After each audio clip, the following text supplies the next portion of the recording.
కీర్తనల గ్రంథం 72వ కీర్తన. దేవా, రాజునకు నీ న్యాయవిధులను, రాజకుమారునికి నీ నీతిని తెలియజేయుము. నీతిని బట్టి నీ ప్రజలకును, న్యాయవిధులను బట్టి శ్రమనొందిన నీ వారికిని అతడు న్యాయము తీర్చును. నీతిని బట్టి పర్వతములను, చిన్న కొండలను ప్రజలకు నెమ్మది పుట్టించును. ప్రజలలో శ్రమనొందిన వారికి అతడు న్యాయము తీర్చును. బీదల పిల్లలను రక్షించి బాధపెట్టు వారిని నలగగొట్టును.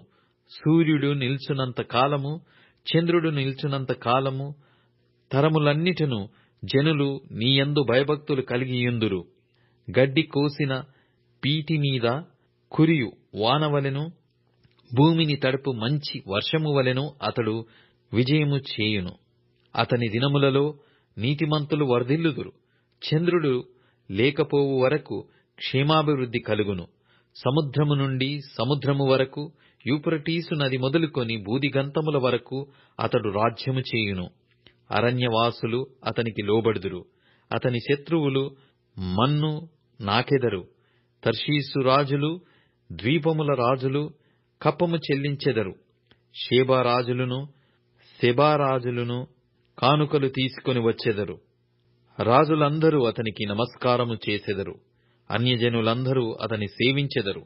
దరిద్రులు మొర్రపెట్టగా అతడు వారిని విడిపించును. దీనులను, నిరాధారులను అతడు విడిపించును.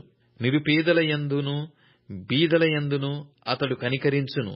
బీదల ప్రాణములను అతడు రక్షించును. కపట బలాత్కారముల నుండి అతడు వారి ప్రాణమును విమోచించును. వారి ప్రాణము అతని దృష్టికి ప్రియముగా ఉండును. అతడు చిరంజీవియగును. షేబ బంగారము అతనికి ఇయ్యబడును. అతని క్షేమమునకై జనులు నిత్యము ప్రార్థన చేయుదురు. దినమంతయు అతని పొగడుదురు. దేశములోను పర్వత శిఖరముల మీదను సస్య సమృద్ధి కలుగును. దాని పంట లెబానోను వృక్షముల వలె తాండవమాడుచుండును. నేలమీది పచ్చిక వలె పట్టణస్థులు తేజరిల్లుదురు. అతని పేరు నిత్యము నిలుచును. అతని నామము సూర్యుడునంత కాలము చిగుర్చుచుండును. అతనిని బట్టి మనుష్యులు దీవింపబడుదురు. అన్యజనులందరూ అతడు ధన్యుడని చెప్పుకొందురు. దేవుడైన యెహోవా, ఇశ్రాయేలు యొక్క దేవుడు స్తుతింపబడును గాక. ఆయన మాత్రమే ఆశ్చర్య కార్యములు చేయువాడు. ఆయన మహిమగల నామము నిత్యము స్తుతింపబడును గాక. సర్వభూమియు ఆయన మహిమతో నిండియుండును గాక. ఆమేన్, ఆమేన్. యెష్షయి కుమారుడగు దావీదు ప్రార్థనలు ముగిసెను.